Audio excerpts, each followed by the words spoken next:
What's up, fight fans? Back at it with another edition of Broad One Sports TV. Let me make sure I can hear myself.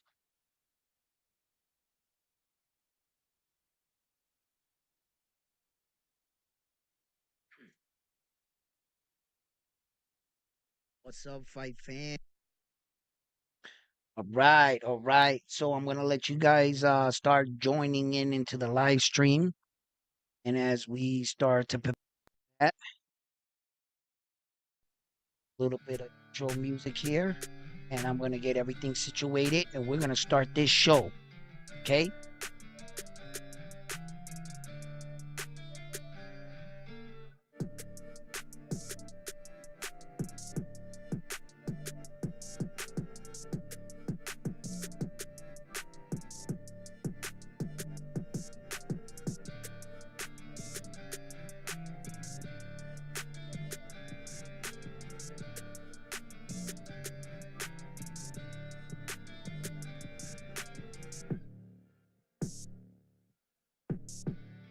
What's up out there, everyone? Man, we got a lot to talk about on this episode right here. We do, man. I gotta smoke on this one right here because this was gonna get interesting. As soon as I start getting some people up in here, this is gonna get interesting. I gotta hear your comments. And as soon as you come in, please let me know if you can hear me loud and clear.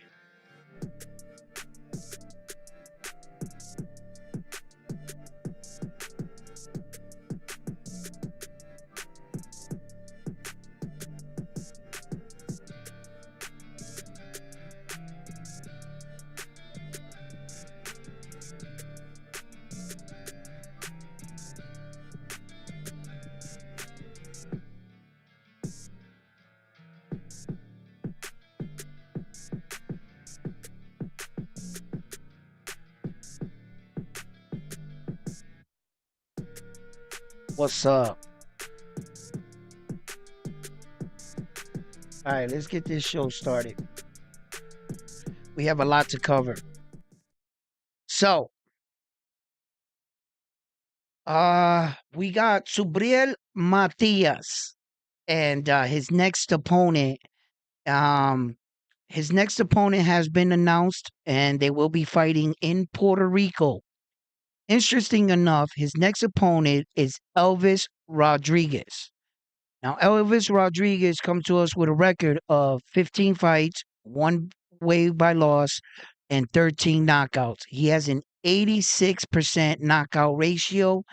He stands at 5'10. He has a 71-inch arm reach. Now, interesting enough about Elvis, Elvis is a Dominican fighter, and Dominican and Puerto Rican rivalry has been going on for longer than I was born, right? They've been competing in all kinds of sports and in life, our biggest rivalry as Puerto Rico in boxing has been Mexico.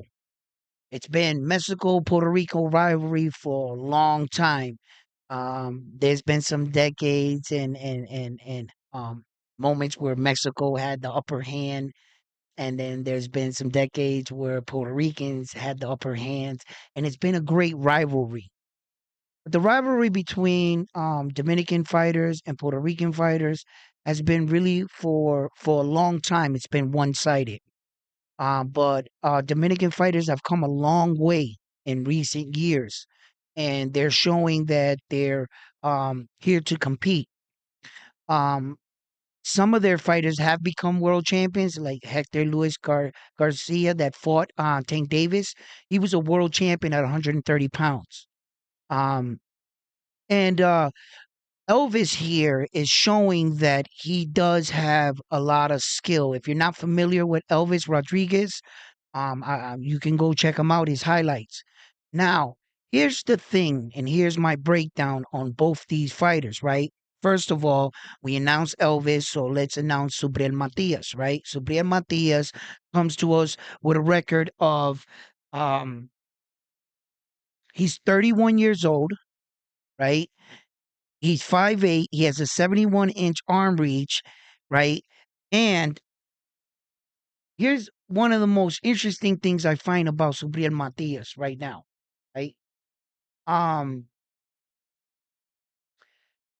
and about Elvis. Hold on, let me just slow down a little bit here because I want to bring up all these viewpoints and I want to touch on each of them uniquely. Oh, I was gonna say Subriel. What I found unique is that he's coming in with a 100% knockout ratio, meaning every opponent he's ever faced, he's knocked out. He's one of the fewer champions right now that are currently active that has a 100% knockout ratio. Subriel Matias. Okay. Now, I went and I looked up Elvis. Now, I'm familiar with Elvis. I saw a couple of his fights. Um, I never, the way the rise of Subriel Matias kind of was a little fast for me. Before I got to know him, he was already a champion. And then before I got to know him, he was already in some serious fights. So Subriel Matias has been climbing up the ranks in the division, and he is currently the 140-pound IBF champion of the world right now. Um, this is always going to follow him. And one of his contents is he did kill a man in the ring. Um, and a lot of people coming into fights against him are aware of this. Okay. Here is where I see the experience level favoring Subriel Matias in the matchup against Elvis Rodriguez. Elvis Rodriguez has never, ever, and I repeat, ever been signed to a 12-round fight. The only fights he's ever had scheduled is 10-round fights. So he has no 12-round experience whatsoever. Okay? So Brian Matias' last 4 fights have been all 12-round fights. He has 5 12-round fights scheduled. But the fighters never really made it there. In fact, Subriel's last 5 opponents coming into the Elvis fight, he made all 5 opponents retire on the stoop. Each man said, no mas. They do not want to continue. Okay? And look, Elvis has 1 loss, right? And he lost against Kenneth Smith. Okay. His last victory was against Victor Postal, which he beat in the 7th round. The fight against Victor Postal, being the fact that Victor Postal is a seasoned fighter, he's been around, the way Elvis took him apart was good. The difference is I've never seen Elvis fight the type of fighter that Subriel Matias is with the pressure. I've never seen him fight that kind of fighter. Although he looked good against those guys are not Subriel Matias, right? Now, this is a big moment for Elvis Rodriguez. This is the biggest fight he has up to date. He's coming in, he's getting a crack at a world championship. He does have to go into Puerto Rico if he wants to become a champion, basically walking into enemy's territory. They are our neighboring cousins, Santo Domingo. And the rivalry between Puerto Ricans and Dominicans, this is going to be a good one. Here we go, um, getting the house divided here, picking sides. It used to remind me of the times where I used to watch Mexican fighters and Puerto Rican fighters fight against each other. Being a Latin man myself, you know, they weren't a whole lot of Latin heavyweights or cruiserweights or something. So when we had one, no matter what race we were, we would support them, right? Until we had to fight each other. You see, and that's competition, right? So I believe Elvis is a dangerous opponent for Subriel Matias. I believe he Look, the kid Elvis can box. He has a great jab. He has a good understanding of the game. I'm just not sure if he can pull that same shit off against a crafty fighter such as Subriel Matias. He had all these other guys figured out. The Victor Posto fight, Victor was, he was getting up there. He was definitely a gatekeeper though. That fight that he fought against Victor Posto is probably what got him here. And the fact that Subriel Matias really can't get nobody in the ring with him, and that's going to want to go out to Puerto Rico to dare to be great. This is Elvis's opportunity right here. What's up? All right, how you doing, my man? You know, and this is his opportunity right here. So, look, I don't think that well, yeah, the crowd is gonna be playing a factor. You know, they're gonna be cheering for. They're gonna show Elvis love. I think they'll show him some love, but Matias is just Puerto Rico's new shiny star right now, and he's really doing his thing, and he's really carrying the torch right now from the men and women out there that have, you know, uh, I know Felix Trinidad is going to be in attendance. A lot of great Latin, Puerto Rican legends are going to be in attendance, and so Subriel has to show up and show out. Um, this is a real dangerous fight. Elvis is a real threat. Elvis Rodriguez. I repeat and I say, Subriel Matias for me is gonna walk this kid down like he walks everybody else down. For me, he's gonna walk through him. He's been hit by big shots. This kid is pretty crafty, though. Elvis is pretty crafty. He can stay on his feet. What concerns me is the later rounds, being the fact that he doesn't have any 12-round experience and he doesn't have any championship experience. I believe it's going to show itself on this night. Subriel has a tendency of retiring fighters right on the stool and them saying they don't want any more. Um, so I expect to see fireworks in this fight. Whenever I see a Subriel Matias fight, there's always fireworks. Even in his last fight, the guy he beat, he looked real strong. He was coming in there on a massive knockout winning streak. And Subriel, none of that seems to matter. He's not bothered by his opponent, what they say about him. He doesn't seem to be phased by anything. He has that mindset where, no, I'm the best fighter in the division. It doesn't matter who you put in front of me. On any night, I'm gonna beat whoever you put in front of me, and that's the kind of mindset you're gonna want to have. Um, both men, look. If I was to see this in Elvis, right? Now let's break down Elvis. The keys to victory for Elvis, right, would to utilize his jab. Stay on the outside. Keep Matias at the end of your punches. Get in, get out, right? At some point, he's gonna try to set you up to exchange with you and catch you on a counter, right? Counter your punch. What Elvis has to do is not stay predictable. Don't keep doing the same things. Have a variety, a selection of punches, and stay on the outside. If he can really force Subriel to stay in the middle of the ring, stay off of the ropes. Elvis cannot stay on the ropes. He can't allow Matias to back him into a corner. He has to get once his back touches the ropes, he has to circle out or spin out. And be fundamentally defensively sound, meaning don't take those shots in the inside if you don't have to. A lot of men want to play into the other man's ego and show them that he can beat him at his own game. I've seen Elvis, stand in the inside, but with less skilled counterpunchers. They kind of like Elvis controlled those fights. I never seen him in a situation where the guy was standing in front of him, giving it as good as he gets. You see, so I haven't seen that for Elvis yet, but I know that he is a good fighter.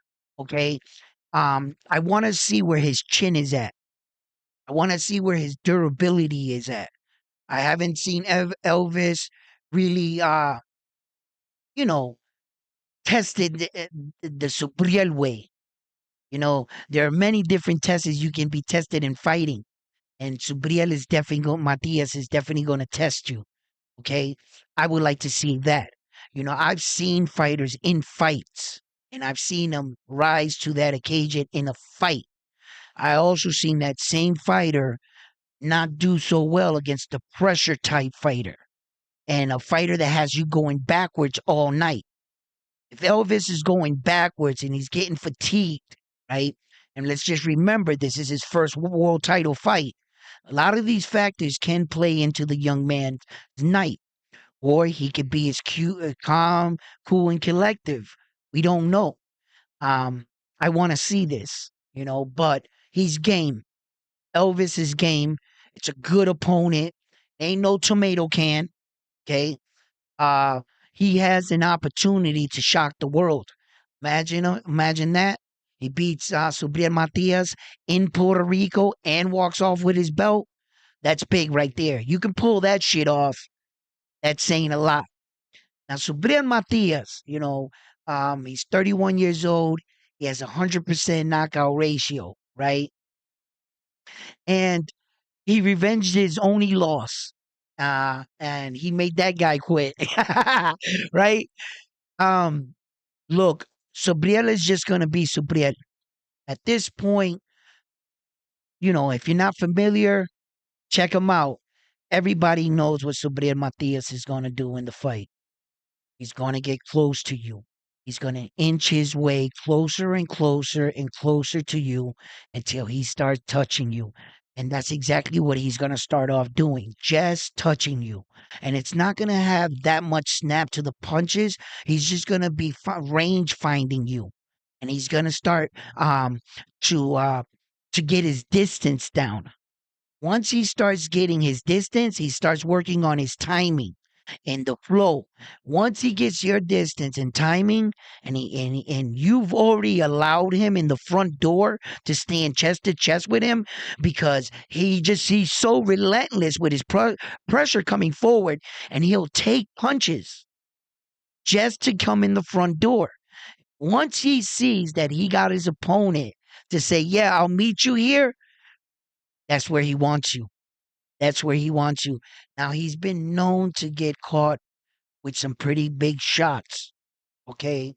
In some fights, Subriel got hit a little bit too much for my liking, right? But I understand what his method to. There's a method to his madness. And if he has to let you throw your punches and take a couple and get you to get confidence to open up, that's when he's just touching you.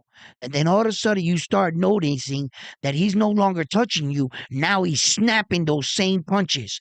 Snap, snap, snap, snap. And he's really bringing it to the guy. And the guy starts to notice, just like one of, you see, the reason why I say that Subriel Matias and Elvis doesn't have no 12-round experience.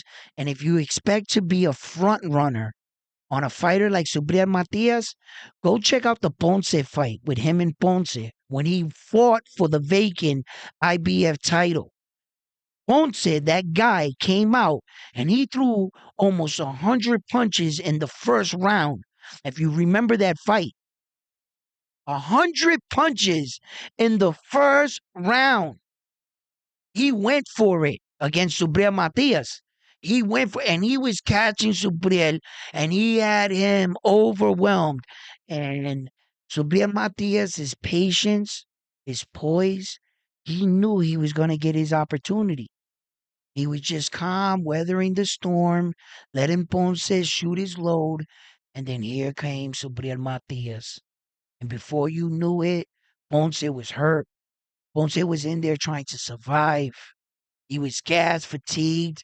He must have thought that his overwhelming pressure would be too much for Subriel Matias. But Subriel in that fight really showed his durability.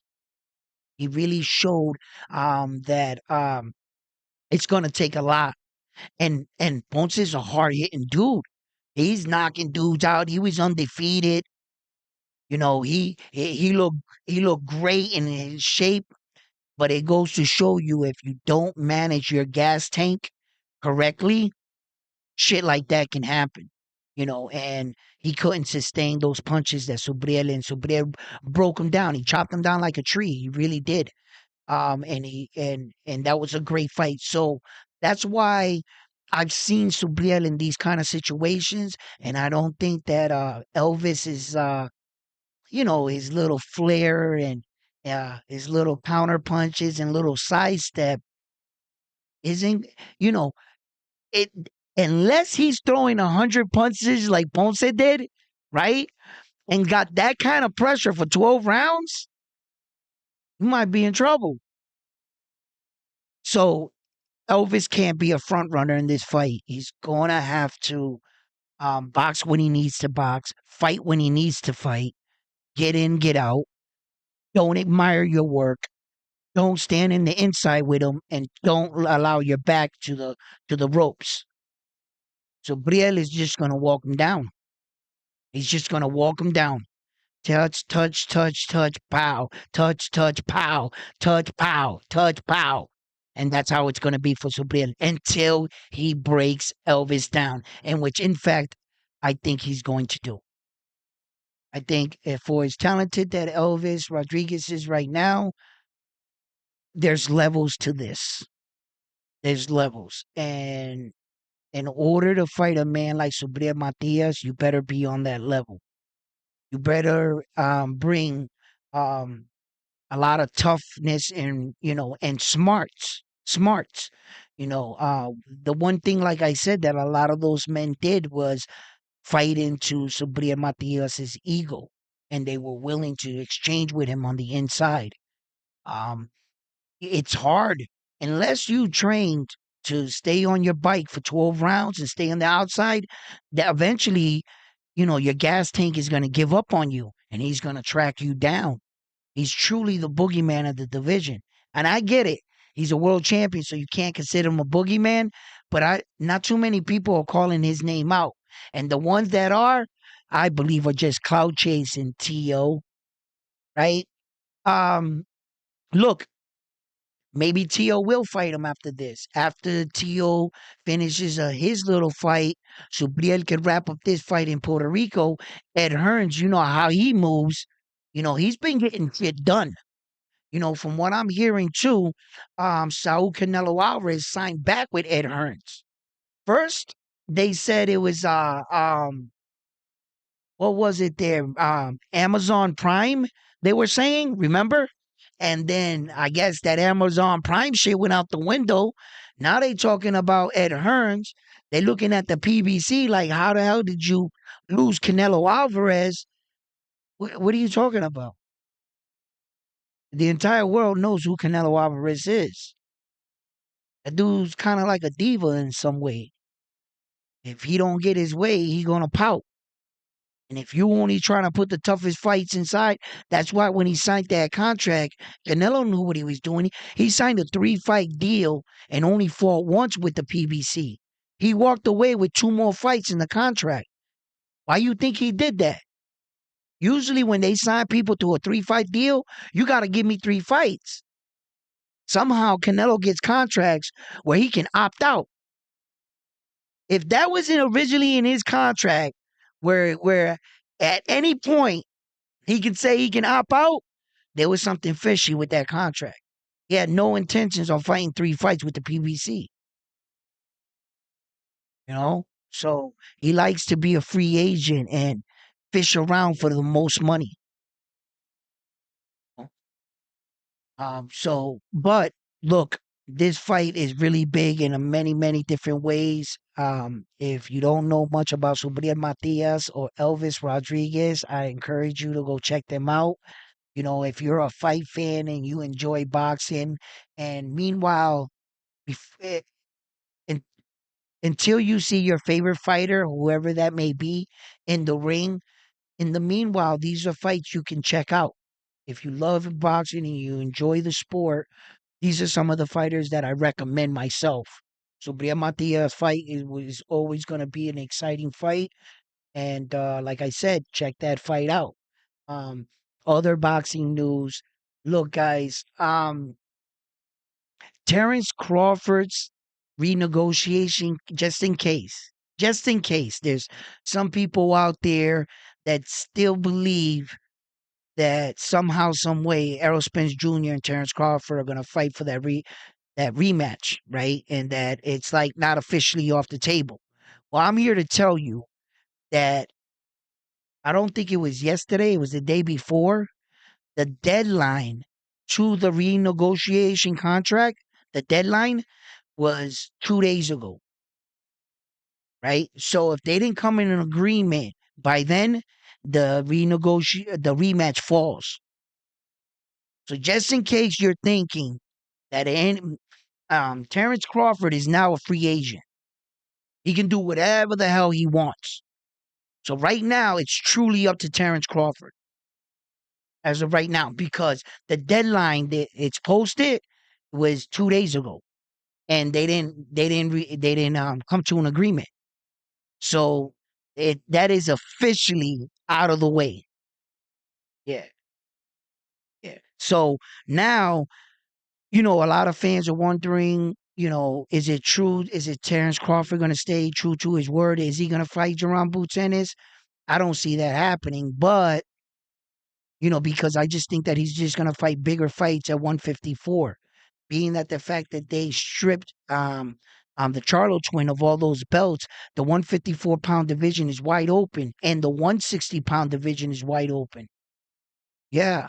Errol Spence Jr. can even move up, in fact, to the 160 and become a real great champion there. There's no one there, and you can bring eyes to that weight division.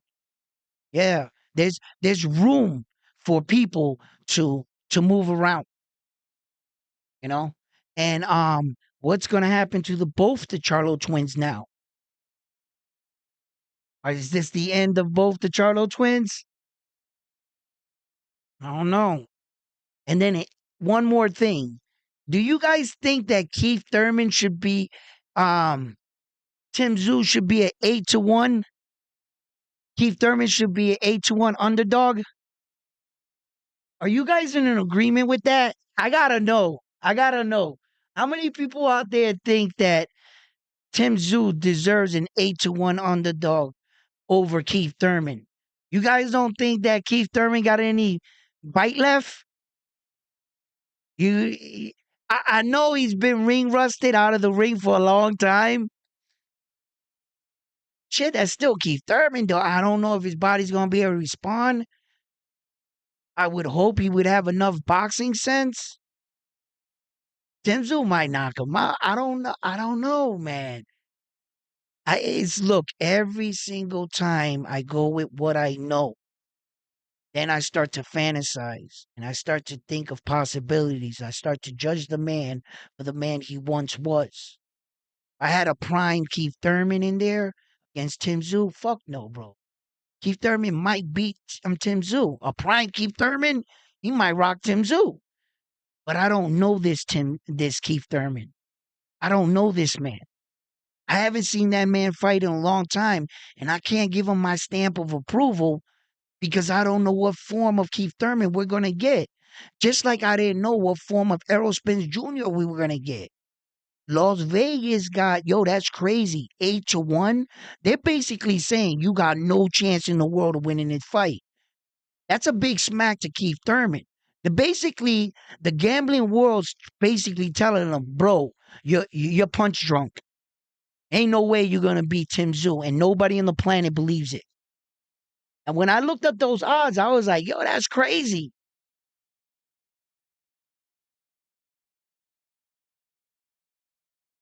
Yo, he does have a chance.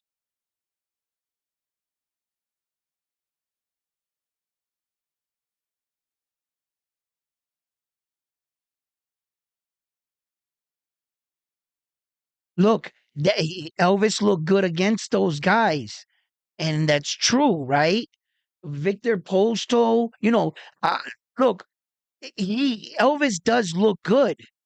He just hasn't fought a guy like Subriel Matias. His style, Subriel Matias is his style is relentless, and that's like getting hit with a sledgehammer all night. He has like what they described head rattling power, where that he hits you and your brain, your ears go buzz. They said he has that kind of power. Every time he hits you, it's like a flash of light, and your head rings. Yeah, I think he at some point he might hit too hard to knock you out.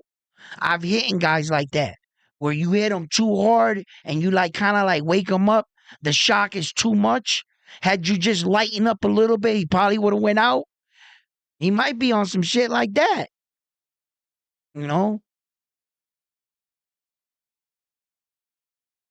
I look, like I said, Elvis fights like you would want your fighter to fight. He really does.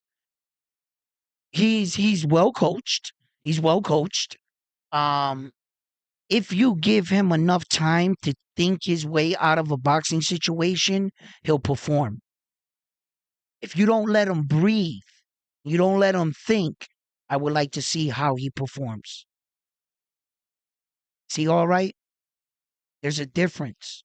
When you're comfortable in the fight and you're controlling the fight, you can do whatever the hell you want. Your skills will really shine. And in Elvis's situations, he's been in fights where his management, his promotional, put him in position to look good. They know exactly the guys they're putting him in the ring against. They're not just picking any name out of a hat. So when Elvis fought against these guys, him being a lefty too, let's keep that in mind. A lot of fighters have trouble with lefties. That's another unique thing that Elvis brings to the fight, that he is a lefty. Okay. He knows how to set up his punch. He knows how to counter and make slight adjustments when able to. But everything that I just mentioned that he did in the fight, he did while he was in complete control of the fight, and he was having his way, and then his last two fights, I believe it was, is when you started to really show where that Elvis was tested. He was tested in those fights, and he was dropped in some fights, and he got back up. That's a different kind of fight. That was a different kind of fight. I saw what he did in those situations. I saw what he did when he had to make some adjustments when the guy was just fighting him. I've never seen him fight a pressure fighter, in your chest type fighter that had him backing up. That is a total different situation. I understand the man has been in some fights, and I understand that Elvis has shown his grit. Yeah, he showed that. I've seen that part of him. I'm not questioning that. I'm questioning the type of fighter that Subriel Matias is, that's going to be in his face, pushing him back. And can he fight off the back foot all night? Can he fight going backwards? Can he fight with that pressure? And can he fight when the pressure is so much that he's hurt? Can he make the right decisions in those times? That's what I got to see about Elvis Rodriguez. I've never seen him in that situation. And since he has no 12-round experience, he's never been to the 12th round. He's never had a world title, okay? And he's getting a crack at a real world title right now, being that the fact that Subriel Matias has successfully defended his world title. He has 12-round fight experience. He knows what it takes to finish a man. He's been battle tested. He's been stunned in fights. Subriel Matias was dropped in one of his fights. Him being dropped is the only reason why he lost that fight, because that fight was razor thin. And that was the deciding factor. Then he took that guy and he didn't knock him out. He made him quit. He made him say, "Uncle, no mas." I want no more of those hands. Please do not put your hands on me. Hold on, hold on, hold on, hold You want to feel how hard I can punch? on. Huh? Is that what you want? You know? I'm trying to tell you. It's just this is a really big challenge for young Elvis. Subriel Matias started his career late. He's 31 years old. That's why I would like to see him in some big fights now. It's really that for him. He's ready for these guys, and he's shown that he's ready for these guys, like the Teals and the Devin Haney's. Um, you see, that's another interesting point. Devin Haney and a fighter like Elvis Rodriguez, right? Devin Haney and Elvis Rodriguez have a similar style when it comes to they like to utilize their jab, go down to the spotty, set punches up, allow their opponents to throw punches so they can counter. They don't necessarily look alike, but they have a similar mindset. That being said, right, I believe Devin Haney does it better. I believe that Devin Haney does it better than Elvis Rodriguez. And then he's Elvis is gonna have to come out on some Devin Haney shit like he did to Loma type shit and try to keep him on the outside like that. You see? Um, so it's gonna be a big obstacle, being the fact they're fighting in Puerto Rico too as well. Look, here at Round One Sports Talk, I'm not biased. I will break down both fighters. This is one of my fighters right now. This is my Puerto Rican fighter right here. And he's coming up against a highly skilled and worthy opponent. And Elvis Rodriguez. He is a Dominican fighter. Both fighters possess a high knockout ratio. In fact, Elvis is coming in with an 86% knockout ratio. I want you to keep that in mind. Now, it is impressive that Subriel Matias is coming into a fight with a 100% knockout ratio, which is crazy. He's this far in his championship. He's like Arthur. He maintained 100% knockout ratio all the way, so that's truly amazing. There's not a lot of fighters or current champions that have maintained 100% knockout ratio. Edgar Berlanga came out with a 100% knockout ratio, and as you can see how that worked out for him. Speaking of which, they're saying that Canelo Alvarez did agree to fight Jaime Munguia. Really? Jaime Munguia? How many of you guys want to see that fight and can honestly tell me you would pay to see that fight and that's you're satisfied if Canelo gives us Jaime against Jaime Munguia? Um, please, I want to know.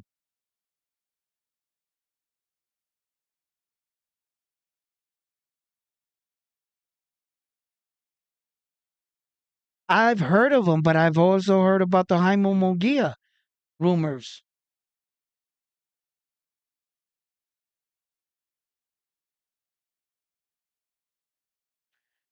Look, Charlo is not ready for this fight. Charlo's not ready for this fight. He don't got me convinced. Not with the dumb shit that he's doing on radio stations. Look, for all I know, that could have been one night, one relapse night for Charlo. I pray to God. Maybe he got relapse and they woke up in the morning and was like, yo, you're doing some dumb shit. Get back in the gym. Who knows? Or he can be in some serious trouble and he can be in denial. Drugs is a motherfucker, bro. They got you out there looking stupid. They got you out there doing dumb shit and saying dumb shit. You know, I don't think anybody in the world ever woke up one day and said, "Hey, yo, I want to be a crackhead." I don't think it works like that. I think it's a process that gradually happens. And you fall under some of these things. That's why it's a slippery slope. I don't think anybody ever woke up and said, "I want to be an alcoholic and ruin my life and destroy my family and and have my wife leave me. And they like, yo, all you gotta do is start drinking, and it's not easy. It's not easy to put that bottle down when every packy store is open right there at 7 o'clock in the morning every day. You walking by, it must be crazy. But for some people, it's a mind. I realize that it's truly a mindset thing, right? It's hard though. It's fucking ridiculous, right? Because it's all to the individual, right?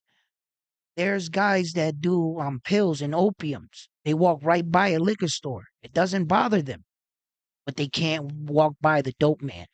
An alcoholic can walk by the dope man all day, but he can't walk by the liquor store. See? So each person has their own individual thing. It's just depending what you're into. You got to take the allure away from that so that it doesn't have that hold on you. You got to find yourself. I can't tell you how to do it. That would be a road you would have to travel. See? And as Charlo, that would be a road he would have to travel. How far is it? I'm not next to him. I couldn't tell you. If I got to meet him and I got to know him, I would tell you how serious is this situation and how alarming is it. But I'm listen, I've been around a lot of things in my days and I could see smoke, and it's been coming from a long time. So that's why I always brought that up. But for me, Charlo is not ready for Saul Canelo Alvarez. And I'm not sure if he's going to be ready. That's up to him, man. He's got to take care of himself. I can only pray for him and wish for him for the best. That is all I could do for the Charlo twin. As far as his brother, he's got domestic violence charges coming up in court. They pulling him from the other side. I'm like, wow, this is crazy. And I've talked about this, haven't I? All right, haven't I talked about it, made videos, and I always said, yo, it's always some shit with our American fighters, right? It's always something. All of a sudden, you flick on your TV and you see the rise and fall of your favorite fighter. Like, what the fuck, bro? This nigga was just in the ring. Now he's on Dateline, like, or some fucking 60 Minutes or some shit. Whatever show was back then. I'm really showing my age, right? And like, um, you know, it's sad, man. And then like, look, eh, eh, uh, some of these guys bounce back from it, and the great ones really show you that it's tough. It's tough to come from nothing, to get money, to lose, fuck up some money, get money again, manage some money, learn to be a man, have responsibilities, learn that people now look up to you, whether you want it or not, and the responsibilities that you take on, the lifestyle that comes with boxing, everything, and you're juggling all this, and sometimes it's coming so fast for the fighter that they're just in it for the ride until it comes to a crashing halt, and they realize, yo, I gotta put shit together now. Tank Davis seems to be in that point of his life. And with a fighter, it's always up in the air because you never know. It's always up into the individual, right? So look, guys, as for Canelo Alvarez, we've been here before. We've heard all the stories before. We've heard all the names. The name changes every time. What I do know is that I do believe he's going to fight May 4th. Whether or not uh, the names stay the same or anybody can guess the right name and say, yo, I told you. Listen, you're just guessing, just like the rest of us. Until a contract gets sent over, someone signs a contract to agree to fight him, then I'll tell you who he's fighting because it's up in the air right now. So, fight fans, listen, guys, I just wanted to make a video and really put some support behind this fight right here with Subriel Matias and Elvis that was announced. This will be Subriel Matias' first fight with the Zone Matchroom Ed Hearns. This is a big move for the young man and for his career. I love the fact that he's bringing this fight home to Puerto Rico, and I expect to see fireworks. This is a really big test for Elvis Rodriguez, the Dominican fighter. Shall he pass this test, he will become the new IBF 140-pound champion. It's a big test for the young man. Let's see how Elvis does. Um, and I touched up on a lot of the other boxing news. If there's anything you want me to touch up while I'm still here, let me know. If there's any fighter you want to talk about right now, we can talk about it. You let me know. You let me know what we want to do. Oh,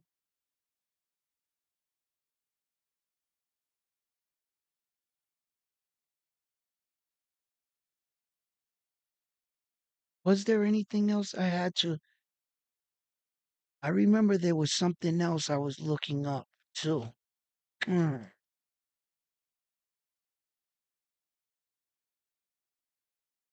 Well, before I close up the show, we'll wrap up this show in a minute.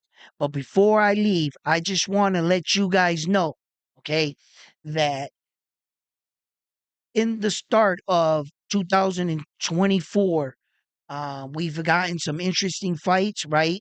And some of the fights that we got so far, we got Junto Nagatoni, right?